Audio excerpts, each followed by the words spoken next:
করছে, তিনি সাসপেন্ড করতে গিয়ে মিডিয়ার বন্ধুদের ক্যামেরায় কি বলছেন তিনাদের তৃণমূল কংগ্রেসের পার্টি অফিস থেকে, যে হুমায়ুন কবিরের বাড়ি রেজিনগর, হুমায়ুন কবির কেন মসজিদ করবে বেলডাঙ্গায়, কাজেই তাকে সাসপেন্ড করা হলো। আমি ববি হাকিমকে সেদিনও বলেছিলাম, আজ ওই মালদার মাটি থেকে দাঁড়িয়ে বলছি, আপনি ক্রস মুসলমান, খাঁটি মুসলমান আপনি নন। আপনার মা ছিল একজন ব্রাহ্মণ সন্তান, আপনি একজন গয়ার বিহারি মুসলমানের ঔরসে জন্মগ্রহণ করেছেন। কলকাতার মেয়র হয়ে বসে আছেন যার দয়ায়, তার তাবেদারি করা ছাড়া আপনার কিচ্ছু করার নেই। এটা বাংলার মানুষকে বলতে এসছি, মালদার মানুষকে বলতে এসছি। আগামী দিনে আমি মুসলমান হয়ে জন্মিয়েছি, আল্লাহ আমাকে মুসলমানের ঘরে জন্ম দিয়েছে। আমি ঈমান নিয়ে কবরে যেতে চাই, আমি ন্যায় প্রতিষ্ঠা করে কবরে যেতে চাই। কোনো উপঢৌকন নিয়ে কারো দয়ায় আমি এই দুনিয়া ছেড়ে বেঈমান হিসাবে, মির্জাফর হিসাবে আমি কবরে যাব না।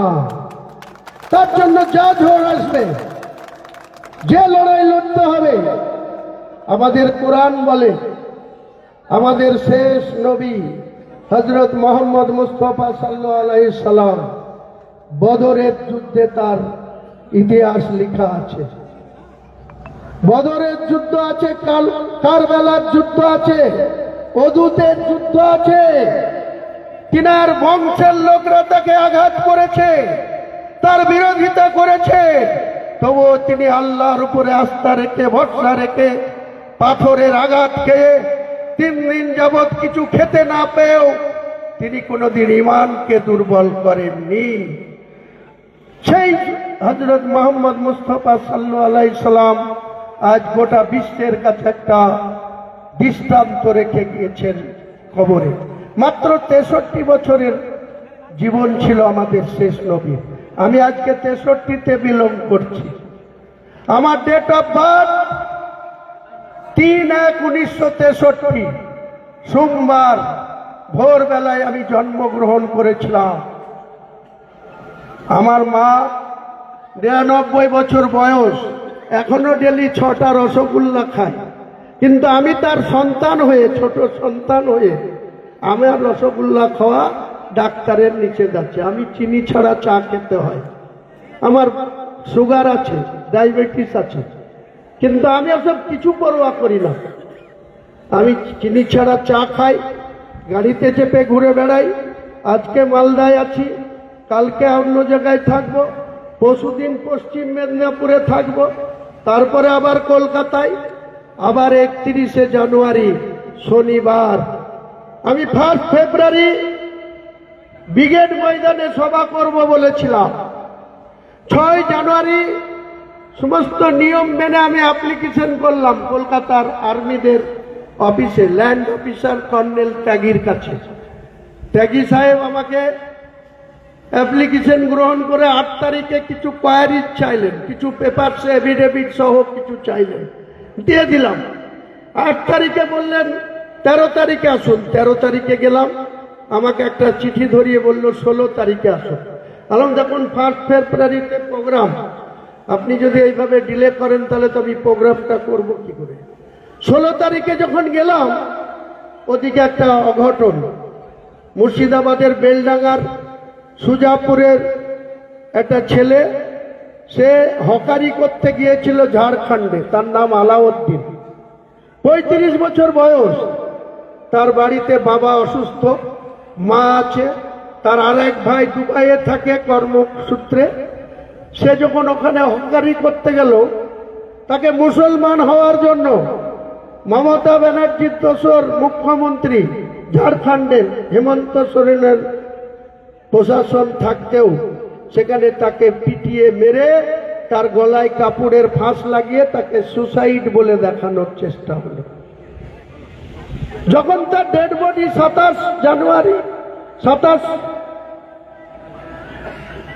তারিখে 16 তারিখে জানুয়ারি মাসের ডেড বডি যখন আসলো বেলডাঙ্গায়, বেলডাঙ্গা উত্থাল হলো, তার ডেড বডিকে এনএইচের উপরে রেখে যখন মানুষ অবরোধ করলো, রোড ব্লকেড করলো, তখন আমি যাচ্ছিলাম কলকাতায় ওই ত্যাগীর মিস্টার কর্নেল ত্যাগীর সাথে দেখা করতে। আমি যখন 2 ঘন্টার রাস্তা চলে গিয়েছি আর 1 ঘন্টা বাকি কলকাতা ঢুকতে, তখন আমার কাছে ফোন গেল। এই সুজাপুরে আমাদের পার্টির কিছু কর্মকর্তা বলল যে এই ব্যাপার, আলাউদ্দিনের ডেড বডি নিয়ে আমরা রাস্তা আটকাবো। আমি নিষেধ করেছিলাম, আমি বারবার বলেছিলাম তোমরা এসব করো না, তোমরা যা করার কাফন দাফন করাও, দুপুরবেলায় জানাজা করিয়ে কবরস্থ করো। আমি সন্ধ্যার মধ্যে ফিরে জেলা প্রশাসনের সাথে কথা বলবো, বেলডাঙ্গা থানার প্রশাসনের সাথে কথা বলবো। তারা সেটা ধৈর্য ধরল না। প্রায় 7 ঘন্টা ধরে এই এনএইচ বেলডাঙ্গায় ব্লক ছিল। এসপি কি করছিল, ডিজিপি কি করছিল, মুখ্যমন্ত্রী কি করছিল? যখন অভিষেক বন্দ্যোপাধ্যায়ের হেলিকপ্টার বিকল হয়, সঙ্গে সঙ্গে ঝাড়খণ্ডের মুখ্যমন্ত্রী হেমন্ত সোরেনের 8 ঘন্টার মধ্যে হেলিকপ্টার চলে আসে লিফট দেওয়ার জন্য অভিষেককে। আর যখন আলাউদ্দিন খুন হয়ে যাচ্ছে, সেটা নিয়ে যখন বেলডাঙ্গা সহ মুর্শিদাবাদের মানুষ আরো লক্ষ লক্ষ মানুষের রাস্তা আটকিয়ে দিচ্ছে, তখন এই প্রশাসন কি করছে? আজকে যখন আমরা মালদা এসছি, এই মালদা থেকে এখান থেকে শামসিতে যাব, এক হাজী সাহেব আমাদের পার্টিতে যোগদান করেছে। হাজী সাহেবের আগামী দিনে ইচ্ছা প্রকাশ করেছে রতুয়াতে সমর মুখার্জি যেখানকার বিধায়ক, সেখানে আমাদের পার্টির প্রতীকে কন্টেস্ট করবে। ওখানে এক কোন পুলিশ অফিসার সে নাকি তাকে বারবার চমকাচ্ছে 1 ঘন্টা থেকে, যে হুমায়ুন কবির আজকে অনেক ইম্পর্টেন্ট লিডার, সে আপনার এখানে আসছে, আপনি কেন আমাদের পারমিশন দেননি? আমি এই পুলিশ অফিসারদের বলছি, মালদার এসপি সাহেবকে বলছি, ইন্ডোরে কোনো প্রোগ্রাম করব, হুমায়ুন কবির আসবে না কে আসবে সেটা আপনার দেখার কোনো ইখতিয়ার নেই। কারণ আমি কার সঙ্গে আত্মীয়তা করতে যাব, কার সঙ্গে ইন্ডোরে গিয়ে গল্প করতে যাব, কার সঙ্গে কি আমার আলোচনা হবে, সেটা আপনাকে কেন জানাবো? আপনার অধিকার কোথায় যে আপনি এসব জানবেন? উনি একটা 73 বছরের বয়সের হাজি মানুষ, তাকে বারবার বিরক্ত করবেন না। আমি 1-1.5 ঘন্টার মধ্যেই শামসি পৌঁছাবো। যদি আপনার কোনো সৎ সাহস থাকে আপনি আমার সঙ্গে কথা বলবেন। এসপি সাহেবকেও বলছি, প্রয়োজনে আপনার সঙ্গে কথা বলুন। আপনি যদি এখানে বেশি অভদ্রতা করেন, আমি কিন্তু আপনার এখানে বোঝাপড়া না করলেও আপনার যিনি হেড আছেন, DGP director general of police, তার সাথে বোঝাপড়ার ক্ষমতা হুমায়ুন কবির রাখে। আপনি আমাদের কর্মীকে চমকাবেন না, আমাদের কোনো সহকর্মীকে আপনি চমকাবেন না। আমি এটা মালদার প্রশাসনকে বলে দিচ্ছি, আপনাদের সঙ্গে আমাদের কোনো ঝামেলা নেই, আগামী দিনেও থাকবে না। কিন্তু আমি বলতে চাই, বাংলার এই মালদা ডিস্ট্রিক্টে দাঁড়িয়ে, মাটিতে দাঁড়িয়ে কংগ্রেস 49 বছর ধরে বাংলার মানুষের কাছে গুরুত্বহীন হয়ে আছে, অপ্রাসঙ্গিক হয়ে আছে। কেউ আবার তৃণমূলের ঘর ঘুরে এসে নতুন করে স্বপ্ন দেখছে বাংলার মাটিতে খাতা খোলা। আগামী দিনে আমি এখানকার সম্মানীয় সাংসদ ঈশা খান সাহেবকে বলছি, আর একজন প্রাক্তন সংসদ, প্রাক্তন প্রদেশ সভাপতি অধীরবাবু আজকে আসবে এই মালদায়। তার উদ্দেশ্য বলছি, আপনারা সংযত হয়ে যান। আপনারা যদি মনে করেন বিজেপিকে আটকাতে হবে, বাংলার মসনদে তাদের বসতে দেবেন না, এটাই যদি আপনাদের মূল এজেন্ডা হয়, আপনার অধীরবাবু আপনি বারবার মমতা বন্দ্যোপাধ্যায়ের সমালোচনা করেন, তাদের সাধারণ সম্পাদক লোকসভার নেতা অভিষেক বন্দ্যোপাধ্যায়কে ছোড়া বলে আখ্যা দেন। আমি আপনাকে বলছি, আপনারা যদি মনে প্রাণে চান মমতা বন্দ্যোপাধ্যায় একটা দুর্নীতিগ্রস্ত দলের নেতৃত্ব দিচ্ছেন, বাংলার মুখ্যমন্ত্রী হয়ে বাংলার 4,26,00,000 মুসলমানদের সঙ্গে মিথ্যাচার করছেন, তাহলে আমাদের সঙ্গে আসুন, হাতে হাত মিলিয়ে চোখে চোখ রেখে মমতা বন্দ্যোপাধ্যায়কে 3বারের হ্যাট্রিক করা মুখ্যমন্ত্রীকে আর 4র্থবারের জন্য আমরা বাংলার মসনদে বসতে দেব না। এটাই আমাদের আসল উদ্দেশ্য।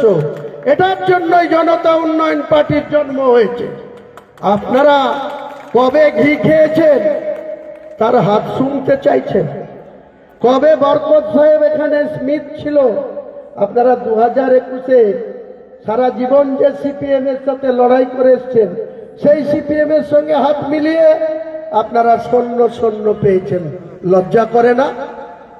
জাতীয় কংগ্রেসে একটা ন্যাশনাল পার্টি, সেই পার্টির আজকে মালদাতে কোনো বিধায়ক নেই।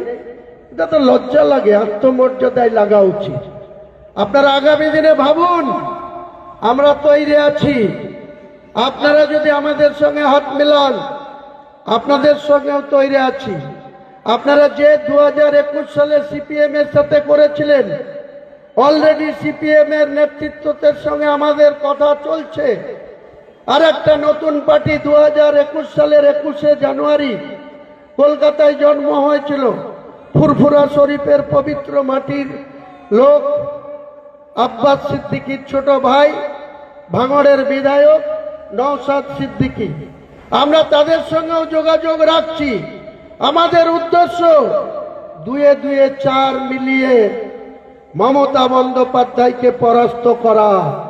মুসলমানদের সঙ্গে যে মিথ্যাচার ওবিসি নিয়ে করেছে, ওয়াকফ আইন নিয়ে যেটা করেছে, চাকরি বিক্রি করেছে, 5,000 লোকের চাকরি বিক্রি করতে গিয়ে আজ 25,752 জনের 2016 স্কুলের প্যানেল সুপ্রিম কোর্ট বাতিল করে দিয়েছে।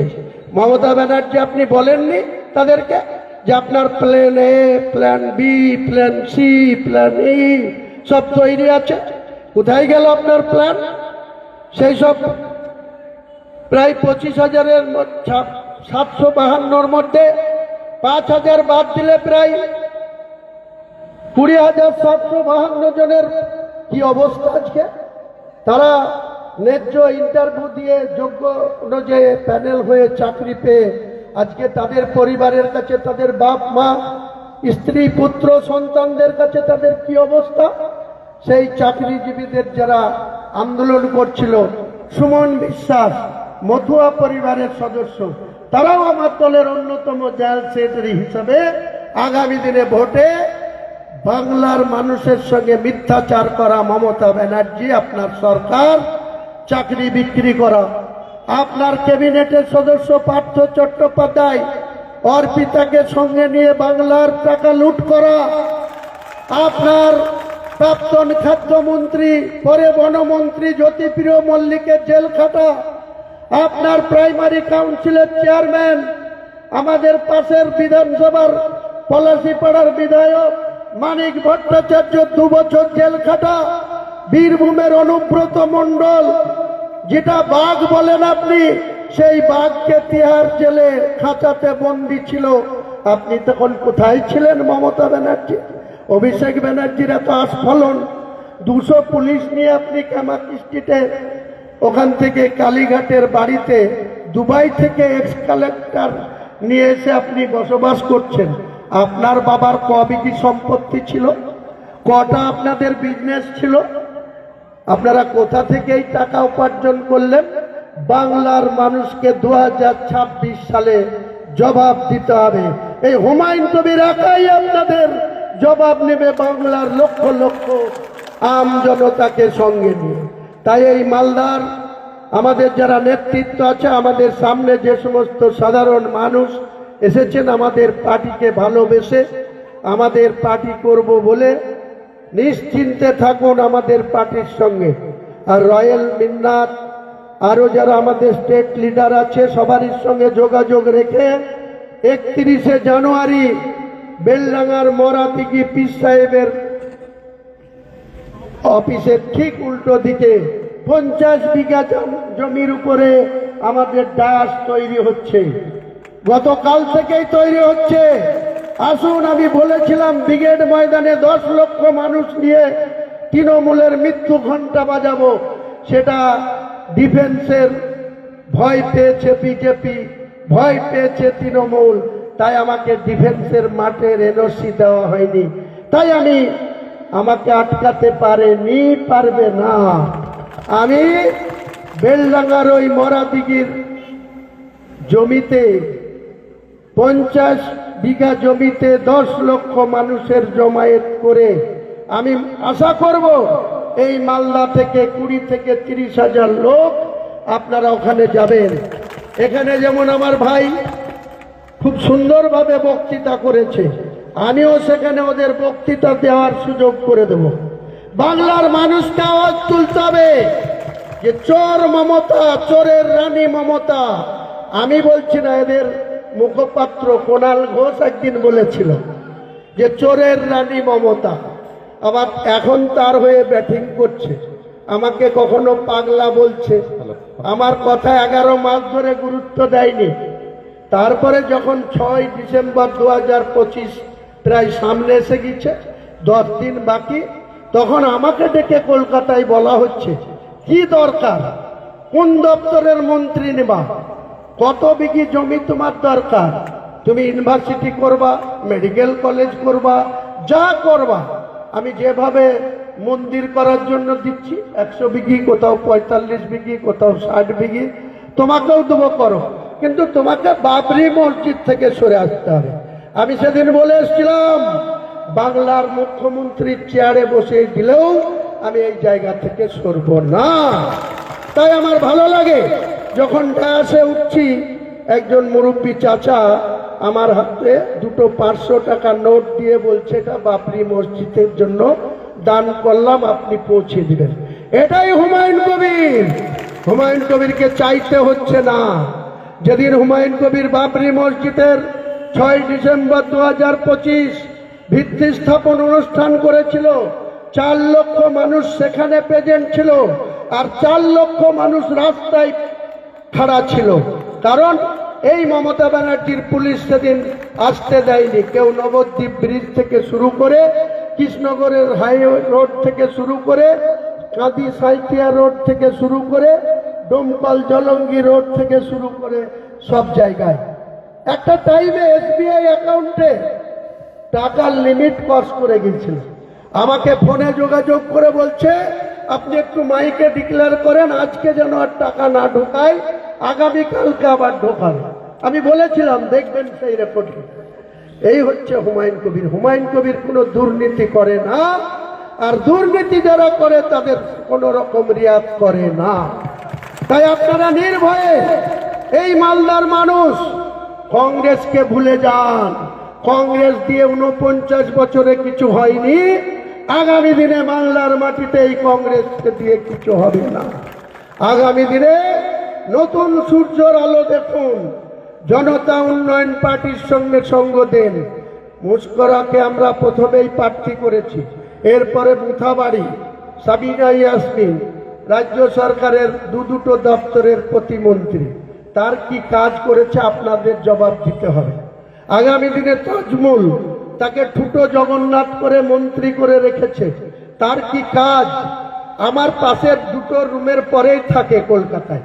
আমি যখন তাকে সকালবেলায় মর্নিং ওয়াক করি, ও করে, আমি জিজ্ঞেস করি ভাই এই কাজটা একটু করে দিতে পারা যাবে? বলছে ভাই সবই তো জানেন, এখানে আমরা শুধু হাওয়া খাওয়ার জন্য বসে আছি, কোনো কাজ করার তো আমাদের ক্ষমতা নাই। ওরকম সিদ্দিকুল্লাহ চৌধুরী এটা দপ্তরের মন্ত্রী নিয়ে বসে আছে, কোনো কাজ নাই, কাম নাই, কিছু নাই। দেখুন কদিন আগে কলকাতার মেয়র এবং আরবান দপ্তরের মন্ত্রী, সেই এখানে 19টা ভ্যাকান্সি ছিল টেকনিক্যাল ম্যানদের, সাব অ্যাসিস্ট্যান্ট ইঞ্জিনিয়ারদের, 19টাই অমুসলিমদের অ্যাপয়েন্টমেন্ট, একটাও মুসলিম নেই। তাহলে তোমার মতন মেয়র ওই পোল্ট্রি মুরগির কষ তুমি আর কি করবা বাংলার মুসলমানদের জন্য? কাজেই বাংলার মুসলমানদের সঙ্গে অনেক ধাপ্পা দিয়েছ, অনেক মিথ্যাচার করেছ। নির্ভয়ে আপনারা ঈমান নিয়ে জনতা উন্নয়ন পার্টির সঙ্গে থাকুন। মনে রাখবেন যে হুমায়ুন কবির কোনো অন্যায় কাজ করে না। আগামী দিনে যতদিন আল্লাহ হায়াতে রাখবেন অন্যায় করব না। আপনাদের সঙ্গে কোনো অন্যায় হবে না। আপনাদের সঙ্গে কেউ চোখ রাঙালে চোখে চোখ রেখে আমাদের সৈনিকরা আপনাদের সঙ্গে থাকবে। যখন এরা পারবে না আমার সাথে যোগাযোগ করবে, আমি এখানে না পারলে কলকাতায় এমন হুঁক জুড়ব, সেই হুঁকে এরা সোজা হয়ে যাবে, সোজা হয়ে যাবে। আপনি নিশ্চিত থাকুন, আপনারা ভরসা রাখুন। তাই সকলকেই আমার বক্তব্যের মধ্যে ভুল ত্রুটি হলে আপনাদের নিজের সন্তান, নিজের ভাই, নিজের বন্ধু মনে করে ক্ষমা করে দেবেন। আমি বক্তব্য বাড়াচ্ছি না। আমি বক্তৃতা দিতে উঠলে আমি পরিসংখ্যান দিয়ে 1.5 ঘন্টা বক্তৃতা করতে পারি। কোনো বাজে কথা বলবো না। ডেট, ভেন্যু, তারিখ, ঘটনা সব আমার মেমোরিতে লোড আছে, আল্লাহই দিয়েছে।